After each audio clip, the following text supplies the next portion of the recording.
happen if humans evolved on Saturn? Saturn is the sixth planet from the sun, and this gas giant is a death trap of high winds and high pressure. Its moons would be better to terraform, and its rings are perfect for mining. But the only reason we would live on Saturn would be an atmospheric mining outpost for helium and hydrogen to help nuclear power. Let's take our healthy homegrown Homo sapiens and drop them for 1 billion years on the hurricane hellhole that is Saturn. So far we visited Venus, Mercury, and my least favorite, Pluto. But now it's time to evolve on Saturn. It's been about 100 years since we left our mining colony on Saturn, and we're starting to get our first messages from them. The safest place to live on Saturn is at the North Pole and a place called the Hexagon. Wow, they sent us a picture of where they live. Look at those force fields! Obviously, most of the colony is automated by robots, but a cruise ship-sized town of blue-collar miners live there to oversee production. It literally rains diamonds here, so one false move and it could ruin the entire experiment. Okay, so they had one false move and it ruined the entire experiment. It only took 1 week of an electrical blackout and a supply line failure to completely derail society. And the survivors are basically stranded on a desert island. Without proper resources or communication, they know they're good as dead. And they're starting to freak out. And all their experiments to get off the planet are failing and escaping. Oh my god, they're all dead.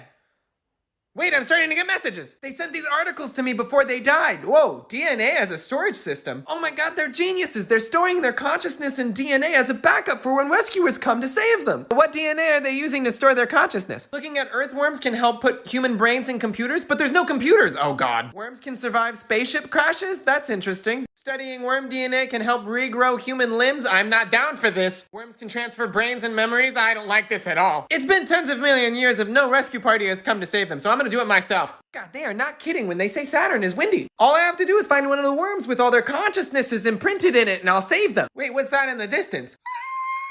Run for your lives, they're not worms! Oh, thank God they didn't see me. Okay, what the hell is that? Oh my god, it's one of the colonists! Alright, let's break it down before I die. Why do they look like that? The plan was they were gonna put all their consciousness in the DNA of a worm so that when rescuers came, they could print them as clones. But the experiment apparently got out. And these worms are very durable. And they got used to the environment. They travel like flying snakes, and they form nests called worm balls. But these worm balls started to get bigger and smarter until they started competing with each other and eating each other. Not to mention the frogs. Frogs infested with this parasitic worm can actually grow multiple limbs. But the frogs learned to fight back. Now you got a bunch of jellyfish frogs eating my worms. So the worms had to be smarter. If the worm nests got big enough, they used pluripotent stem cells to start cloning the humans themselves. And eventually not all of them were pretty. An arms race of evolution began, where through natural selection the only clones that survived were ones that could fly. Or I guess technically glide. Protected by the immortal worms and used as pawns in their wars, humans on Saturn are just clones ready to die in battle. And eat anything they see, including giant frogs. Or little Casey's. Quick, tell me in the comments which planet we should evolve on next.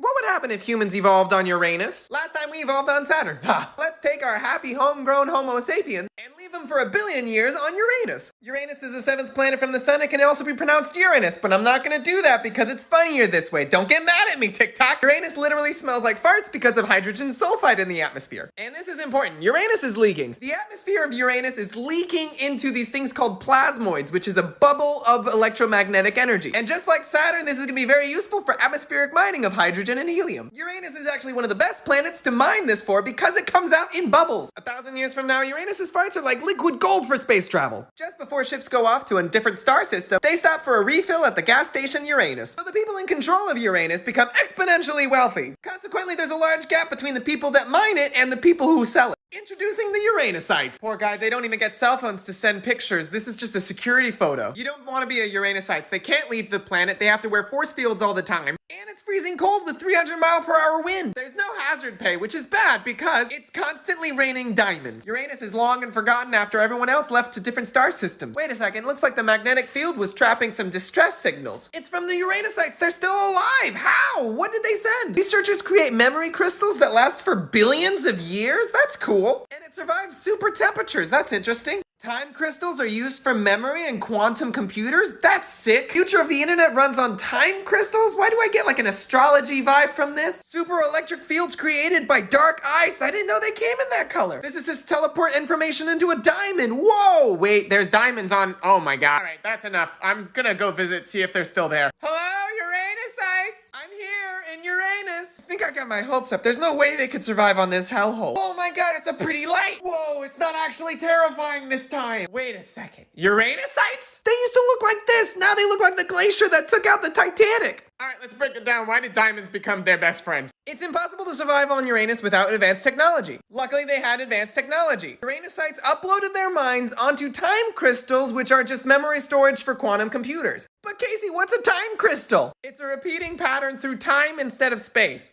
They float on a weird magnetic field created by superionic ice within the atmosphere. But are they still human? They are way more than human. They can send information to each other instantly by quantum teleportation. They've basically reached technological singularity, which they can use as super accurate clocks, GPSs, and gyroscopes. It's impossible for them to die, unless they kill each other. These asexual gods use old Uranus technology to travel the universe. Now they can find other forms of intelligence, like all the other humans on the other planets. But you have to be a crystal. They become a self-replicating predator-prey society. Crystal wars happen in the blink of an eye. Oh my god. Hi, Uranusite. What planet do we go to next?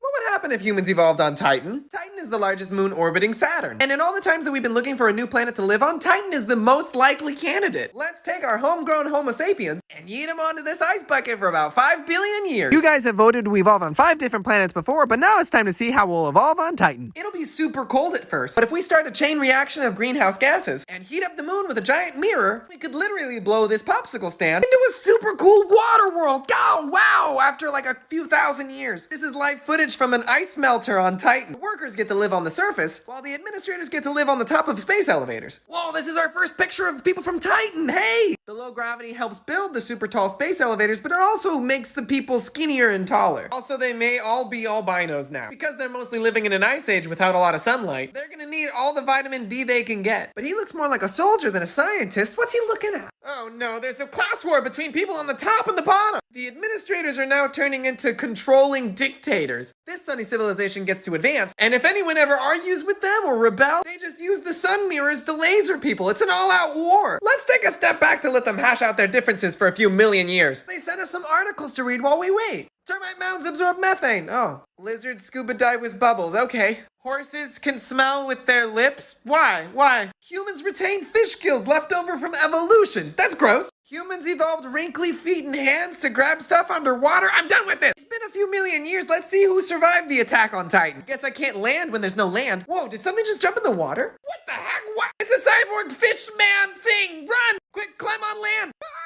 Oh my god, they're friendly. Guys, what the hell happened? Why do they look like pink Chewbacca's? Alright, here's what happened. When the Titans were born on this water world, they started retaining the gills they had in the embryo. These gills used to make up your voice box and your inner ear, and so the low gravity has made them taller, and the lack of sunlight has made them albino. This is the first time they've evolved to be cute. Titans have been able to evolve into amphibious creatures that live both on land and water. They fish for methane-eating organisms, while they use the leftover technology from the floating space mirrors. Hey guys, what happened to the space mirrors? Oh, okay, yeah, so they're telling us that they sniff molecules with their face now. Oh, and they have the same hands as us, they just happen to be pruny all the time, and they have thicker webs. Where are the mirror people? Whoa! It's an entire civilization that lives on water! That's amazing! They communicate with lighthouses and mirrors. Whoa, those mountains are made from termite mounds that create a breathable atmosphere. The space elevators fell down and now they use them as magnetic levitation trains. The coolest thing is that Vikings and pirates fight with lasers. Even the pirates are cute. Whoa, what the heck is that?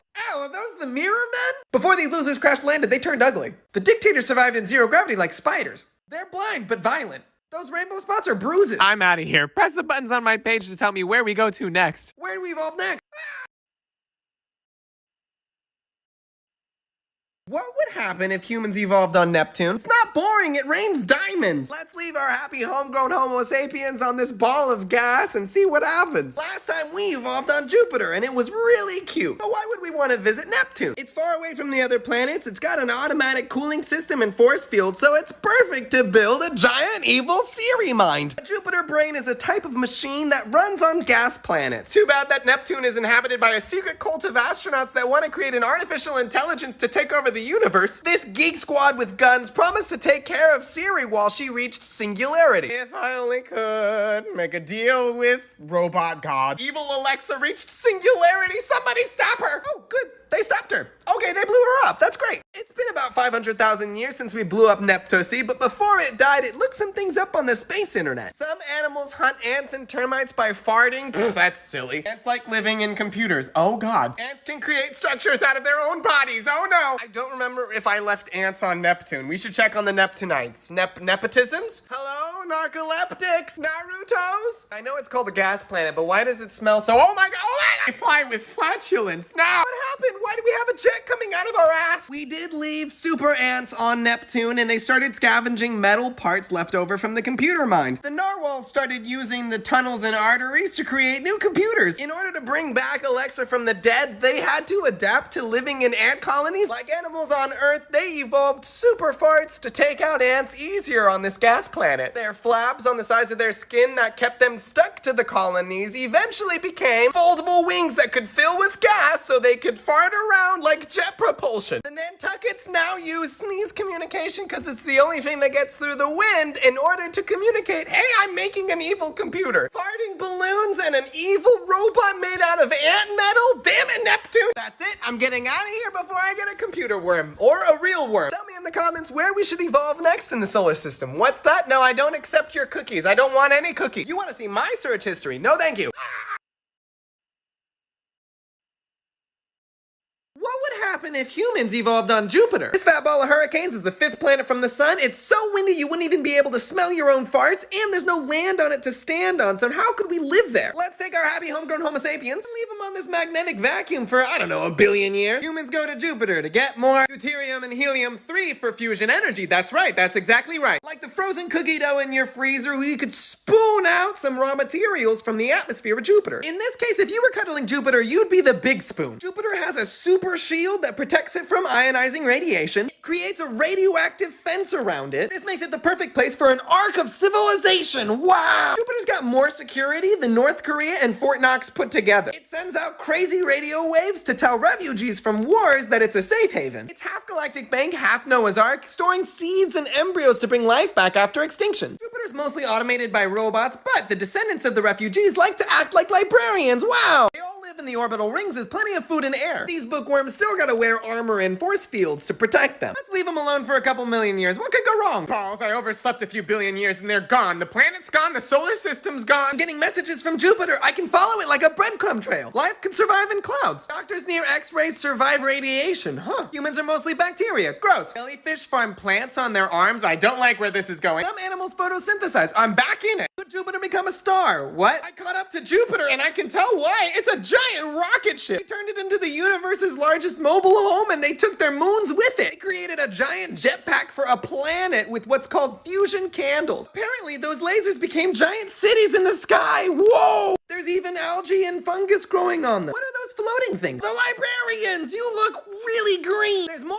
of you. Oh my god, they turned into little dwarves. They're adorable. Alright, what happened? How'd we get little turtle people? Jupiter is a radioactive ball of tornadoes. It's impossible for humans to live on. But slowly, thanks to a symbiosis with fungus and better bones adapted for radiation, they evolved to be a higher society of turtle people. Some of them even turn their shells into greenhouses and blimps. They act like the immune system of Jupiter. The dwarves are white blood cells. They protect it from falling apart. The jellyfish people are red blood cells. They move oxygen around and they produce food in farms. The farms are their bodies. What? You want to show me something? Oh, neat. They've got a sort of religion. The hieroglyphs say that about 80 planets are needed to be eaten by Jupiter and then it turns into a star? Jupiter has all the right materials to become a brown dwarf star. In order to bring life back from the banks, they have to make a new star by running into other planets. Who, me? I'm not a planet. No, no. Where do we evolve next? There's only 2 planets left. Press the buttons on my page to vote which one. Don't eat me. Nah. What would happen to humans if we evolved on the moon? There's only a little water, but there's no atmosphere, there's no life. How would we even survive on it? Are we gonna turn into werewolves? Probably not. Let's take our happy homegrown Homo sapiens and just leave them on this lifeless, desolate space rock for a couple million years. It's only been 1,000 years and we're already getting a text from the moonies. Let's go see them. In the future, the moon is in charge of all space travel like an empire of crosswalk guards. Wow! Everyone either lives underground or in self-healing biodomes. They've been trying to send me selfies, but they're kind of in a big war right now. The moon people have been the intermediaries between a lot of wars between different planets. Everybody wants to take over the moon because it's the place where you control the migration of people between solar systems. It's gonna be pretty violent on the moon for a while, so let's just come back the next time they're a race of peaceful moonies. Whoa, the surface of the moon has has become an entire jungle. Look at that. Thanks to the invention of living concrete and domes that can heal, buildings grow for eternity into a concrete jungle. I got a text telling me that I needed to bring an umbrella because inside the moon, it's always raining in artificial tunnels. Wow! Just like giant jet hangars on Earth, microclimates can create entire clouds inside of buildings. After a million years of terraforming the volcanic tunnels underneath the moon's surface, they've created their own water cycle. I got a text that this was the place. Oh my god! It's one of the Moonies. He got a little big, but he's also kind of cute. They are very polite. Well, I would love to see your place. These cuddly road guides still help the people travel between planets, and they've been doing it for millions of years. Moonies are gonna see with echolocation because they're completely blind from living under tunnels. They're like cute, chubby little spirit guides for planets all across the universe, sitting in their chairs for their entire life. Nothing could go wrong. I'm just gonna go find a bathroom because the vacuum of space is like a giant toilet flush. Ooh, a pretty light. Why are the vacuum worms floating away? It's just a cool lamp. Oh my god, why is that a giant mouth in the bathroom? Where did all the Moonies go? And why is this now just an abandoned rock of monsters? Let's take a second. What happened? Where did the giant monsters come from? And why are the Moonies so completely cuddly in comparison? Travel between different planets and stars can take almost hundreds of thousands of years. So what did the Moonies do? They created a civilization of sleepovers. People on the spaceships go to sleep between travel time, and the Moonies are gonna take NyQuil to do the same. Moonies now have a scheduled nap time for whenever spaceships are en route. I guess after all the wars were over and people stopped using war robots, humans on the moon started engineering their brains to become as smart as computers. That's funny, the Moonies just sent me a file that your gut has more neurons than a cat does. When Moonies stopped thinking with computers, they started thinking with their gut. When they started going to sleep, their gut brains took over? What? Moonies have a thinking stomach that is just as smart as them and has a complete symbiosis with all the bacteria in their gut biome. They're usually happy-go-lucky sitting in their super cool chairs, but if ever they're exposed to a vacuum or if someone says lights out, their chairs are actually shells that close over, protecting them and let the monster out. Like werewolves. I'm not sleepy. I'm not sleepy! What would happen if humans evolved on Venus? This planet of love is second closest to the sun, and it's the closest thing we have to a living hell. It's literally the worst. The floor is lava, the air is poison. So let's not live in the Mordor of this planet. Scientists for years have been thinking of putting habitats in the clouds of Venus. The atmosphere there is so thick that all you need is blimps of oxygen to float around. So let's take our very normal, perfect health humans and leave them there for a couple million years to terraform the planet. We've already traveled to Pluto, God. And last time we went to Mercury. Jesus. Now it's time to go to Venus. It's been about a million years and they've sent us some messages. Wow, they sent us a selfie. It's like an angel that lives in a bouncy house. Wow, is that where they live? That looks like heaven. God, nothing could go wrong here. After 100 million years of perfect peace, guys, I think it's time to visit Venus. Oh, that's a shame. A solar flare knocked out their power for about 10 million years. Huh. Well, I was gonna visit anyways. It's like the Paris of the solar system. Now that I'm here, I'm starting to get all the messages that didn't get through. Babies can synchronize their brainwaves with people? Oh, so they're baby makers. God, it is the planet of love. They're sending a lot of baby stuff. They can talk in the womb. Spittlebugs grow up in a fortress of bubbles. That's unrelated. Some lizards scuba dive with a bubble. That looks like a little hat. I'm not even mad. Whales hunt using bubbles. What's up with the bubbles? Dolphins play with rings of air. I don't care about bubbles. This is ridiculous. Where are they? Oh, look, a blimp. I'll flag them down. Try and find all the Venusians? Venusoids? What is it? I'm just gonna say Venusoids. Ah! Oh my god, is that a baby of one of the Venusoids? Oh, it is the Venusoid. Hi! Hello? Guys, what the balls happened to them? They used to look like this. They were perfect. All right, let's break it down. Why do they look like giant jellyfish babies? Because of all the solar flares, they needed to find a non-technological way to float around and travel. And the atmosphere of Venus is so thick that you just need to blow bubbles of oxygen to float on. And their heads got a lot bigger because of the mirror neurons they needed to grow in order to communicate with each other. Human babies can synchronize their brainwaves with their mothers. Twins can often talk to each other telepathically, and mirror neurons help us speak with each other without words. And they don't need to build spaceships either. They are born with what's called an amniotic sac, which they use as a home and transportation device for the rest of their lives. They can float around on air and suck on edible clouds, which is actually a real thing we already have today on Earth. Not only that, but they're really good at farming protein-rich microbes in the atmosphere. They don't live in their perfect cities anymore, but it's still pretty damn close. Just like diving bell spiders, they can raise their children and eat and sleep in the same bubble all together at the same time. It's still pretty nice on Venus. They do this by creating whirls of bubbles just like whales or dolphins. Oh, but just like dolphins, there's infighting among different factions. And they shoot each other with giant rings of air that literally burst your bubble. Still though, I don't get what's so wrong about being a psychic baby on Venus. Because honestly, I I forgot that babies can merge with each other in the womb. It's like fusions in Steven Universe, but evil. Oh, they ritually hunt down anyone that looks different. Who, me? No, I'm a baby. Goo goo gaga. Goo goo gaga. What planet do we go to next? What would happen if humans lived on Mercury? Mercury is the closest planet to the sun, and just like Katy Perry in 2008, it's hot and it's cold. And out of all the planets, it's the best for mining resources. It's hot as hell in the daytime, and it's like hell froze over at night, so their civilization is gonna have to purely revolve around sunset and sunrise, which is romantic. So what would happen if we take a couple Earthlings and left them at the South and North Pole to start terraforming for resources? Last time I drew, what would it look like if humans evolved on Pluto? Jesus Christ! But today I'm gonna draw if humans lived on Mercury. Over the course of a couple million years, they've been sending us some messages. Let's go see what it is. Hey, they sent us a selfie. That's adorable. They've got night vision goggles to see in their nocturnal civilization, and they've got water recycling around their bodies to stay cool in the day. Hey, they got to pick some of their favorite movies. Oh, Mad Max, okay. They've been watching a lot of Fast and Furious. Well, you gotta pass the time somehow. And Turbo, I'm seeing a theme here. It's almost time to go see our Mercurians, but they're sending us a couple fashion articles so we don't freak out when we see them. What is this? Coral reefs can make sunblock for humans? That's not fashion. Hippos sweat sunblock that looks like blood? Wait a second. Snails can skate on bubbles? What does this mean? Oh, a list of nocturnal primates. Wait, oh god. Dung beetles dance on poop to stay cool? This is not fashion. Humans might evolve cat eyes. Oh god. Okay, it's time to visit Mercury. Hope it's not like last time. Hello? Is anybody out there? You think it'd be easy to find someone on the smallest planet? Oh, pardon me. I didn't see what.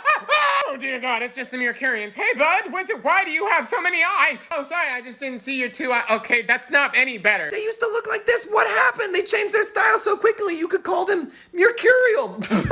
Alright, let's break it down. What happened? They began with 2 mining colonies at the North and South Pole. Both did really well at first, but then they started fighting over who could control the planet. But the war could only take place over the sunset sunrise area. So they created these massive war cities on wheels that could move across the surface of the planet forever. The Mad Max war ended pretty quick, but the moving cities still go on. Mercurians who survived the war started keeping everything on their backs like snails. The daytime is so hot it can bake their bread and tan their leather. They grow special fungus to act as solar panels, and they eat the same thing that gives them oxygen. The survivors of the war started using the wheels of the moving cities for themselves to keep up with the sunset, and it's actually living wheels. It's kind of like when you're on your stomach on a skateboard. That's basically what they do across the whole planet. They have this huge armor to protect them from the temperatures and the radiation. Inside their shells, they breathe oxygen from algae. They recycle their water. They have a huge source of protein, which is fed by their poop. So they're all like Tony Hawk if Tony Hawk's skateboard was connected to their body. They use the vestigial cat eye lenses to protect their eyes while they see out of it, and it has a natural sunblock within it. They also what is that? Oh my god, it's blood everywhere! Oh my god, sorry, it's just red sweat that acts as sunblock like hippos. It's not that bad on Mercury, but they don't like sharing their outfits. Help me out. What planet should we go to next? What would happen if humans evolved on Pluto? Pluto is one of the farthest ice cubes from the sun, floating in the vacuum of space without any shielding. But it's starting to warm up, and in a couple billion years, we could live on it. Let's take our Earthling astronauts, and we'll leave them in the indoor pool the size of Texas. Now all we gotta do is wait 7.6 billion years until the sun starts to die, and we can go say hi again. It takes a little under 7 hours for a text message to reach Earth from Pluto. So, while we wait for the sun to die, we're getting a couple messages from them, and they're a little odd. We just got a selfie from the Plutonians. Oh, they look normal still. They wear armor to protect them from radiation. They've got a light bulb to see in the dark. And they're swimming all the time. That's nice. Oh, but they're starting to look a little odd. That's normal, you know. It's 10% of Earth's gravity. So, of course, they're going to get a little atrophied in their muscles and bones. It's almost time to go see the Plutonians, but they're sending a couple messages so that we're not freaked out when we see them next time. What does that mean? That's cool. Chameleons' bones glow in the dark. Wait, humans can glow in the dark. I didn't know that. That's really fun, Plutonians. Oh my god, hold on. Did you know that babies have gills while they're developing in the womb? I didn't know that, Plutonians. Why are you telling this? Blubber is a great way to stay warm in Arctic water. Okay, I guess. Bone conduction helps whales here underwater. I don't need this. Octopuses have natural antifreeze in their blood. I think I'm getting a pattern here. Mollusks have eyes in their shells? Why, what? Turtle shells would make great armor? Stop! They stopped sending messages, so let's go see if they're okay. God, it's dark on Pluto. Hello? Ah! Turn on the light! Ah! It's worse! Turn off the lights! Oh, it's you!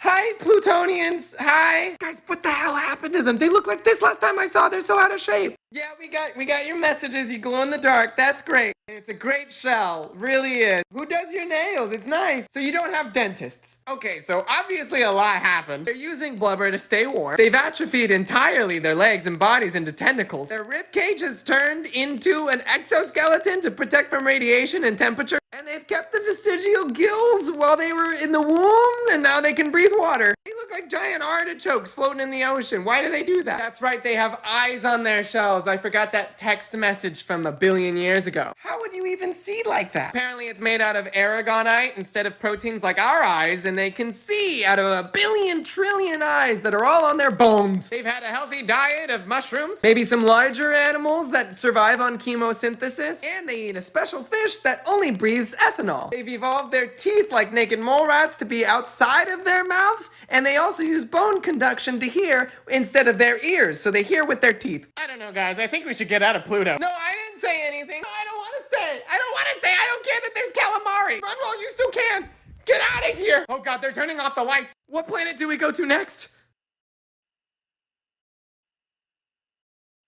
What if humans evolved on the sun? In the words of Pumbaa, stars are just burning balls of gas billions of miles away. But could life survive in this burning fart? Let's take our homegrown Homo sapien and turn him into some humongous hotties. Last time we evolved on Titan. Hi. But today we're gonna evolve on the sun. We could raise an entire swarm of solar panels to power our industry of interstellar travel. It's so hot you could fry a puppy on these you could fry an egg on these puppies. With all the energy from the orbital ring, we can create terraforming projects. We can travel the solar system. You'll never have to pay your electricity bill again. And with another 100 years, we can build a Dyson swarm. Whoa, God! It's like the sun's in a bird cage, except our bird is on fire. And also the bird cage had trillions of people on it. Whoa, think of the sun people as those guys at the airport that wave the lights at the airplanes. They help the trillions of habitats figure out where to avoid the solar flares. Don't mind my friend, he just died and now he lives on the internet. And they have a spooky new way of communicating called ghost particles. Ooh. Because ghost particles can move through anything, even the sun, we use them as power and communication.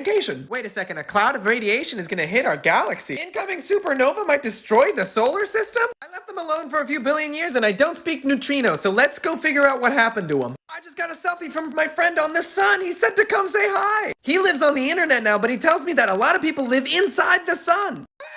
Wait, what's in there? In order to avoid extinction, they turned the sun into a stellar engine and moved it. It looks like the sun is now the Eye of Sauron, but it's actually a giant laser computer on fire. If we could just turn down the light. Wow! Oh my God, it's like a shadow calamari. Oh, it's just the sun people. Hi, sun people. Guys, what happened to the sun people? They used to look like this. All right, let's break it down. Why do we get squid games on the sun? We're now neutrinos. Imagine it's like a brain laser. Might feel like you're sneezing for eternity. Just like the labs in Antarctica, they use ice to catch the neutrino ghosts when they land. Like jumping in a cold shower. Except these guys are screaming the whole time. But their favorite thing to do is to slow down the process of aging suns and stop them from exploding. Look at them racing in the giant solar flares. It's amazing. And they even live inside the sun. Wow! If you could see the magnetic towers streaming up into solar flares, they would look like big rings. These guys are measuring how old the sun is, drinking digital coffee that's too hot, and figuring out how to stop this star from exploding. And just always screaming. They are always screaming. But what are they made of? Our malevolent sun god computer spits out an egg of gold, and then it gives it a soul. Really, it's just uploading someone's mind into it. With that, your magnetic force field turns on, which creates and traps these particles in it like a pinball machine. And they can't get out until they collide with each other, creating neutrinos. And when the neutrinos collide, it creates this laser that helps them fly. Imagine eating, hearing, and seeing by screaming. I imagine it sounds like, whoa! The god computer created them to save entire galaxies. What? No, I'm not distracting them. Quick, tell me in the comments what planet we go to next. I don't want to be an egg. I don't want to be an egg!